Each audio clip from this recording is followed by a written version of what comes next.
Welcome to 27 Laws of Seduction Series Law number 17. Pay attention to detail. जितना हो सके विवरण पर ध्यान दे। इसको स्टार्ट करने से पहले मैं आपको एक एग्जांपल देता हूं, आप रिलेट कर पाएंगे। द बैंकेट, शादी का वो सजावट। जब आप किसी शादी में गए होंगे जो बहुत कस्टमाइज्ड है, जो बहुत प्लान्ड किया गया, जो बहुत थोड़ा महंगी वाली शादी जो हम लोग बोलते हैं, आपने कुछ पैटर्न्स या चीजें नोटिस की होगी। एक एक चीज को कस्टमाइज किया जाता है। दूल्हा कितने बजे आएगा, दुल्हन किस साड़ी में होगी, गेस्ट को कितने बजे क्या परोसा जाएगा, कौन सी लाइटिंग्स कहां से जलने वाली है, एक एक चीज को एक्यूरेटली प्लान किया जाता है। तभी जाके वो शादी हमेशा के लिए यादगार, या फिर आपके लिए भी, आप कभी गए होंगे ऐसे किसी इवेंट में तो आपके लिए वो यादगार बन गया होगा, जहां आपको बिल्कुल स्पेशल फील करवाया गया होगा और आपके स्पेसिफिक डिटेल पर अटेंशन दिया गया होगा। एम आई राइट? सिमिलरली ये सिलेक्शन का लॉ कहता है कि दुनिया बहुत हड़बड़ी में है, दुनिया बहुत ग्रैंड या बड़ी बड़ी बातें करने में है। आप अपने टारगेट पे जितना स्पेसिफिक अटेंशन देंगे, जितना एक एक चीज को कस्टमाइज तरीके से करके लेके जाएंगे, उतने उनके सिड्यूस होने के चांसेस बढ़ जाते हैं। इसमें आपको पहले 4 चीजें जानने की जरूरत है। सबसे पहला, दिखावा वाला एफर्ट बहुत ज्यादा नहीं करें। बहुत लोग दिखावे वाली चीजें करते हैं। मे बी आप मास लेवल पे इन्फ्लुएंस क्रिएट करना चाहते हैं, मे बी आप किसी अपोजिट जेंडर को अट्रैक्ट करना चाहते हैं या चाहती हैं, तो वो चीज मत करें जो हर कोई कर रहा है। मतलब जबरदस्ती का शो ऑफ, जबरदस्ती का दिखावा, हर कुछ जो लग रहा है कि मतलब सरफेस लेवल पे है। स्पेसिफिक चीजों पर ध्यान दीजिए। कैसे होने वाला है मैं भी आगे और तोड़ने वाला हूं। सेकंड नंबर, आपको ये आर्ट सीखना पड़ेगा कि अपने विक्टिम को, अपने टारगेट को कैसे डेविएट करना है from bigger things to specific things जो उनके लिए डिजाइन किया गया है। Maybe tailored gifts, maybe planned clothes, maybe planned accessories, jewelleries, भी ऐसी चीजें। थर्ड वन, ये करके आप उनके सेंसेस को ब्लॉक कर देते हो। मान लीजिए कि आप किसी के लिए बहुत बड़ा फेवर एक बार में कर देते हो, बड़ा सा कोई बिल्कुल बड़ा सा गिफ्ट या कुछ बड़ा सा चीज करके एक बार में दिखा दिया, सामने वाला उस समय के लिए बहुत एक्साइटेड हो जाएगा, पर समय के साथ इंसान की सबसे गलत बात कह लो या ये प्रवृत्ति है कि वो चीज को भूल जाएगा। इंसान अपने में ही ऑक्युपाइड है। आप उसको कितना बड़ा कुछ फील करा दीजिए, उस मोमेंट के लिए वो याद रखेगा, रखेगी, दैट्स इट।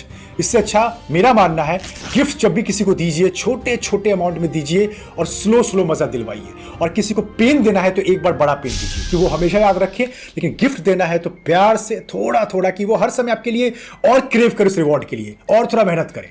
ये चीज मेरा मानना है और ये चीज सिलेक्शन के खेल में बहुत अच्छे से काम करता है। एंड फोर्थ वन, अगर इन तीनों को आप सही से करोगे तो वो फिर ये भी समझ नहीं पाएंगे कि आप क्या चीज उनसे लुकआउट कर रहे हो। क्योंकि आप सोचिए ना, डायरेक्टली आप सेक्स, पावर की डिमांड करोगे, चीजें खराब होनी ही है, आपकी वैल्यू गिर जाएगी।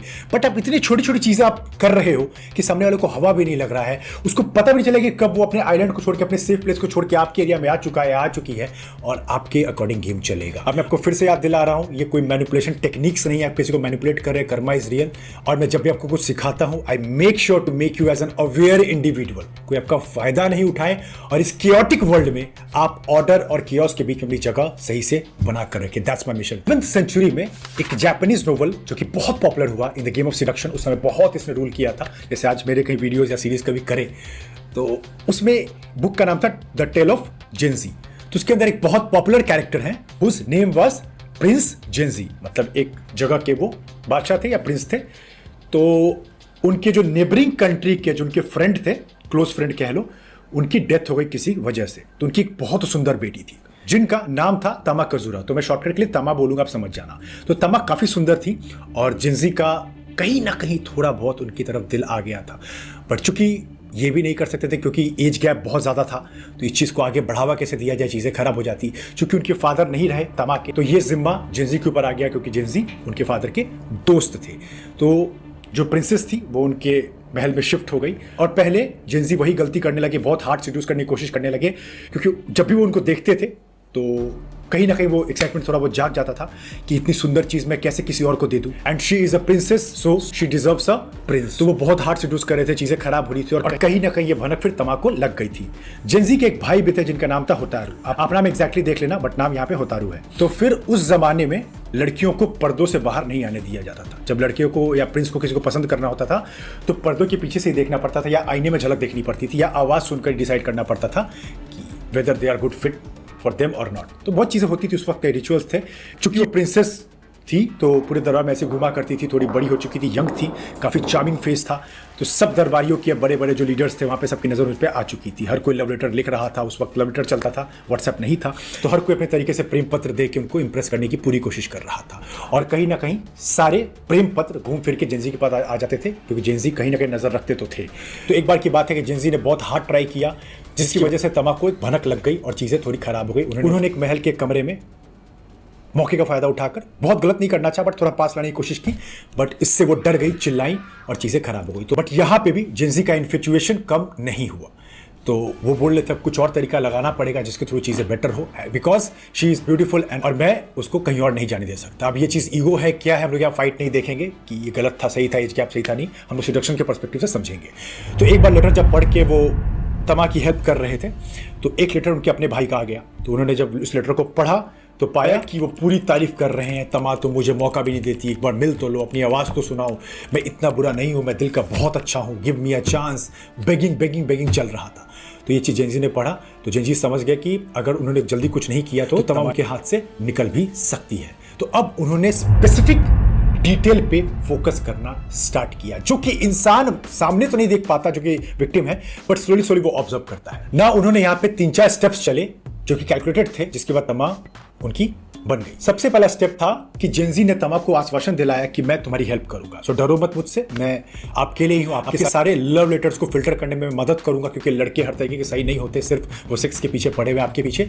मैं आपके लिए सही लड़का ढूंढूंगा जो आपको आपका केयर करे, क्योंकि आप एक प्रिंसेस हैं and you deserve a princess treatment. तो इस तरीके से तमा का थोड़ा बैरियर डाउन हुआ जेंजी को लेकर। फिर सेकेंड स्टेप में जब वो उनको कुछ लेटर देते थे, लव नहीं होता था, थोड़ा अच्छे वाला, तो सेंटेड पेपर्स में, तो कहीं ना कहीं वो ना कंपैरिजन क्रिएट करी थी तमा कि इसका भाई जो है ज़बरदस्ती का कूल बनने की कोशिश करता है, कूल समझ लिया जो भी भाषा में होता होगा, अच्छे सुपरफिशियल लेवल पर रूप पहन रहा है, बट लेकिन उतना कैची नहीं है। बट जब जेंजी पहनते थे, बिल्कुल जो तमा को कलर पसंद थे, घुमा फिरा के वो कलर पूछ लिया करते थे तमा से, उसी कलर के रूप पहन रहे हैं, तो वो चीज़ तमा को कहीं ना कहीं सबकॉन्शियसली इफेक्ट कर रही थी। लेटर्स में बहुत परफ्यूम था, एक कुछ पर्टिकुलर ओकेजन पे बिल्कुल टेलर्ड गिफ्ट्स उनके लिए जाया करते थे, जैसे कि हाई क्वालिटी ड्रेस जो बिल्कुल तमा को पसंद आते थे, उनके लिए कुछ बालों के लिए सजावट या मेकअप के कुछ सामान उस वक्त जो हुआ करते थे, सब कुछ बिल्कुल एक्यूरेट प्रिसाइज था। तो तमा भी सोच रही थी कि कोई इतना कैसे मेरे बारे में मुझसे ज्यादा जानता है। और ये चीज जब वो कंपैरिजन क्रिएट करी थी होतारू में, क्योंकि होतारू भी प्रिंस के भाई थे, तो वो देख रहे थे कि होतारू को कोई कंपैरिजन ही नहीं है, ये तो बस दिखावे के लिए जबरदस्ती का कुछ ना कुछ कर रहा है। तो सबकॉन्शियसली तमा ये जानती नहीं थी, क्योंकि वो भी जानती थी कि एज गैप आ रहा है, तो ये चीज सही है नहीं उसको नहीं पता था, बट अट्रैक्शन उनका प्रिंस जेंजी की तरफ बढ़ता स्लो स्लो जा रहा था। एक बार की बात है कि जेंजी प्रपोज करते हैं, नॉट फॉर लव, प्रपोज करते हैं तमा को कि वो उनको एक उस समय एक यंत्र होता था सिखाने के लिए, इंस्ट्रूमेंट विच इज कॉल्ड कोटो। तो कोटो की वो बहुत एक्सपर्ट थे और कोटो की आवाज़ बहुत मधुर होती थी।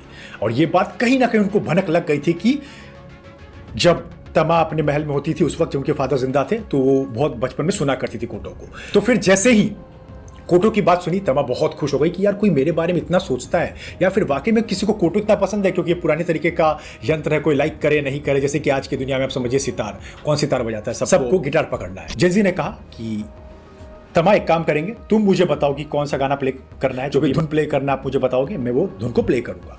और वही होता था, वही धुन प्ले करते थे और तमा कहीं ना कहीं सबकॉन्शियसली उनकी तरफ खींची जा रही थी।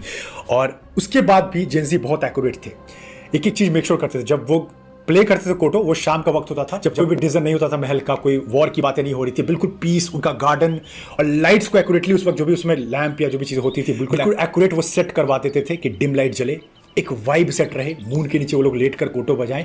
और एक बार की बात थी, वही चीज़ हो रहा था दोनों, जब वो कोटो प्ले कर रहे थे और उसका धुन काफ़ी मधुर होता जा रहा था, दोनों लेटे हुए थे, और जैसी मून लाइट और बड़ी बड़ी होती चली गई, दोनों एक दूसरे के करीब आते चले गए, और उसके बाद ये सिलसिला कभी नहीं रुका। तो यहाँ पर इन अ समरी मैनर मैंने आपको समझाने की कोशिश की है कि जब आप कुछ बड़े बड़े जेस्चर्स एक बार में करने लगते हो ना, तो सामने वाले को कहीं ना कहीं आप खुद इमेजिन कीजिए कोई आपके लिए कोई बहुत बड़ा काम करके एक बार दे दे, आपको लग सकता है कि यार ये मेरे से कल होके क्या मांगेगा या मांगेगी, क्या इसके फेवर है, क्यों इतना कुछ कर रहा है। लेकिन अब छोटे छोटे फेवर्स कर रहे हैं और एक्यूरेटली सामने वाले को क्या कलर पसंद है, क्या खाना पसंद है, क्या बोलना पसंद है, क्या घूमना पसंद है, क्या वो खाली टाइम में करता है करती है, कैसे सोचता है, क्या उसके फेवरेट करियर ऑप्शंस है, उसको बोर होने वक्त क्या पसंद है, तो वो कभी आपको भूलेगा ही नहीं। भूलेगा तो उसका इतना बड़ा लॉस है, क्योंकि आजकल की दुनिया में सब कुछ सुपरफिशियल चल रहा है, सेक्स, पावर तुरंत चाहिए। लेकिन ये सारा खेल सब कॉन्शियसली स्लो लेवल पे खेला जाता है और इसके पीछे ज्यादा कंफ्यूज होने की जरूरत नहीं, इसके पीछे हम बचपन में चले जाते हैं। जब भी कुछ आपको समझ नहीं आया तो बचपन में चले जाना, जो मैं करता हूं, तो मुझे बहुत चीजें क्लियर दिखती है as a game of psychology.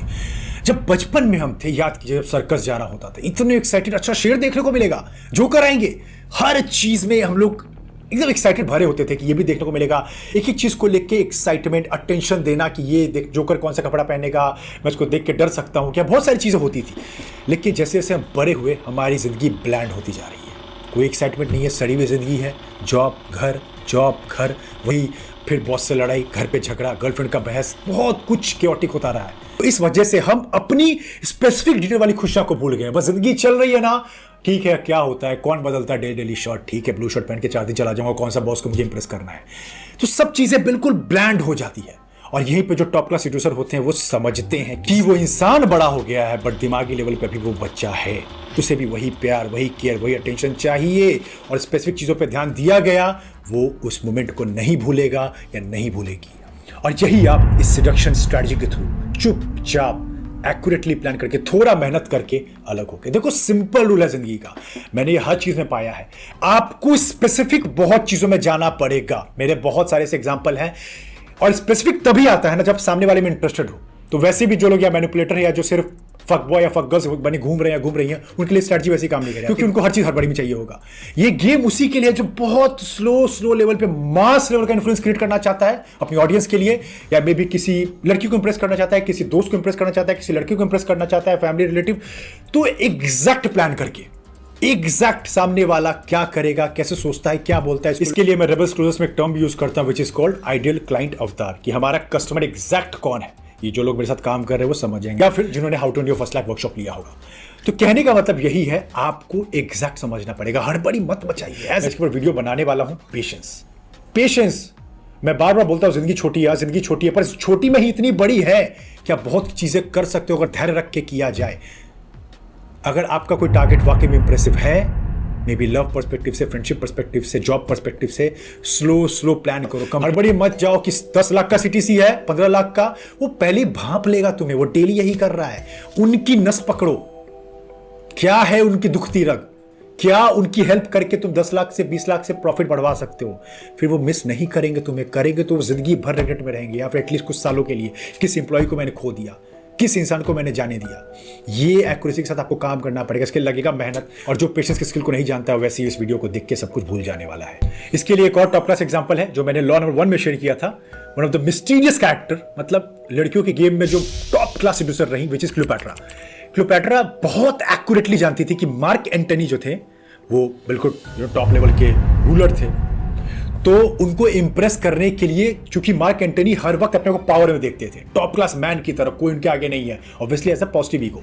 तो वो जानती थी कि ये ना गॉडेस लेवल की, ग्रीक गॉडेस लेवल की पर्सनालिटी से बहुत ऑब्सेस्ड है। तो क्लियोपैट्रा मेक श्योर करती थी to wear like Greek goddess. उनके एक एक आभूषण कैलकुलेटेड, कि मार्क एंटनी की जब नजर पड़ती थी ना, इतने सारे उनको प्यार करने वाली लड़कियां थी, पर पता नहीं क्लियोपैट्रा को लेके उनका एक ऑब्सेशन नेक्स्ट लेवल का था, जिसकी वजह से उन्हें बहुत जंग भी हारे, आपको पता है। तो ये हो जाता है जब आप एक एक सामने वाले की चीजों को समझते हुए एग्जैक्ट प्लान करते हैं, सामने वाला फिर कभी नहीं भूलेगा, क्योंकि वो जानता है हर कोई इसको मतलब के लिए यूज करने वाला है। लेकिन आप अपने आप को भूल के थोड़ी देर के लिए उनके लिए प्लान कर सकते हैं ना, आप यूनिक हैं उनके लिए एटलीस्ट। तो समरी आप लोग के लिए यही है, 3 स्टेप में आप चीजों को समझिए। सबसे पहला, स्लो जाइए, इस प्रोसेस को एंजॉय कीजिए। उनके साथ सब जा रहे हैं, उनके साथ जब आप मिल रहे हैं, घुल रहे हैं, उनकी चीज़ों को कर रहे हैं, जैसे मेरे कमेंट सेक्शन में बहुत एक्यूरेटली पढ़ता हूँ आप लोग के, एग्जैक्ट ट्राई करता हूँ चीज़ों को देने की, तो इसलिए आपका प्यार भी मुझे थोड़ा ज़्यादा मिलता है।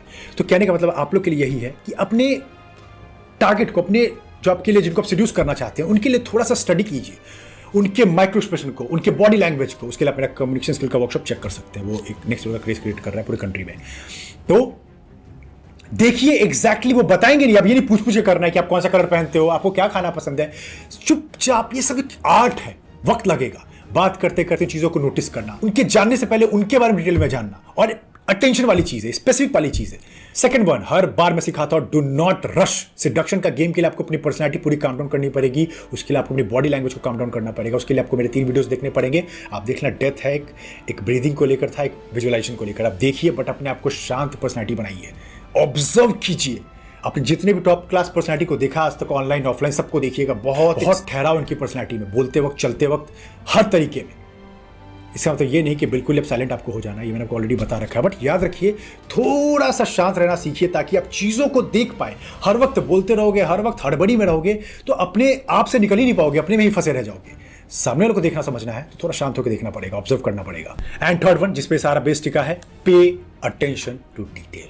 तो ये थी मेरी पावरफुल परफॉर्मेंस, आपको कैसी लगी मुझे बताइए। सब लोग कमेंट करेंगे, आप लोग के लिए मैं स्पेसिफिक ये सीरीज फिर से स्टार्ट किया, मैंने इतना सारा प्यार मिला इंडिया से, आगे भी और मिलेगा। उस सीरीज को मैं कंप्लीट करूंगा, स्लो करूंगा बट करूंगा जरूर। और साथ में आप लोग के लिए टॉप क्लास 8 के 8 वर्कशॉप लाइव हो चुके हैं, चेक कीजिए अपने गोल के अकॉर्डिंग। कोई हेल्प चाहिए तो इस व्हाट्सएप करवाइए, पूछिए और एनरोल कीजिए। मैं जानबूझ के कुछ इन्वेस्टमेंट बैरियर लगाता हूं ताकि सीरियस लोग को ही इन्वाइट कर पाऊं। साथ में कॉम्बोज चेक कर लीजिएगा, कॉम्बोज पे आपको और भी बहुत सारे ऑफर्स मिल जाएंगे। अगर आप इंटरेस्टेड हो, क्या देखते हैं, मेरा डाउट थोड़ा पर्सनल है, क्या तुम मेरे साथ 1-on-1 बैठ सकते हो? यस, बट हाँ मेरे पास टाइम लिमिटेड है, मैं बहुत कम समय दे पाता हूं, तो उसके लिए मुझे कुछ मनी बैरियर लगाना पड़ा है। आप जाके चेक कर लीजिए और अपनी कॉल को बुक कर लीजिए। लास्ट में रेबल्स क्लोजर्स, जिसके लिए आप सीट बुक कर सकते हैं। Rebels closers is my personal hand holding program. वहां पे थोड़ी फी हाई है but I will make sure कि अपनी कंसिस्टेंट इनकम को बनाएंगे without any bullshit. That's my commitment and my team commitment. सब चीज़ देखिए, आप लोग लाइव हो रहा है और प्यार बना के रखो। आप जो लोग इस सीरीज में बने हुए हैं सब्सक्राइब कर लीजिए। ये सीरीज 27 लॉस तक जाने वाला है। उधर मेरा कंसिस्टेंट इनकम का भी सीरीज चल रहा है और इंस्टाग्राम पे टॉप नॉच कंटेंट बन रहे हैं, वहाँ भी आप फॉलो कर सकते हैं। यूट्यूब पे भी काम चल ही रहा है। सो आप लोग के लिए सब कुछ काम चल रहा है। जो लोग मुझे सही से फॉलो करेंगे, समझेंगे, अगले 6 महीने में वो अपनी डेडली वर्जन को एक्सपीरियंस करेंगे। दैट्स माय कमिटमेंट, क्योंकि मैं इस पर दिन रात मेहनत भी कर रहा हूँ। चलिए फिर मैं आपसे मिलता हूँ एक और पावरफुल सिलेक्शन लॉ के साथ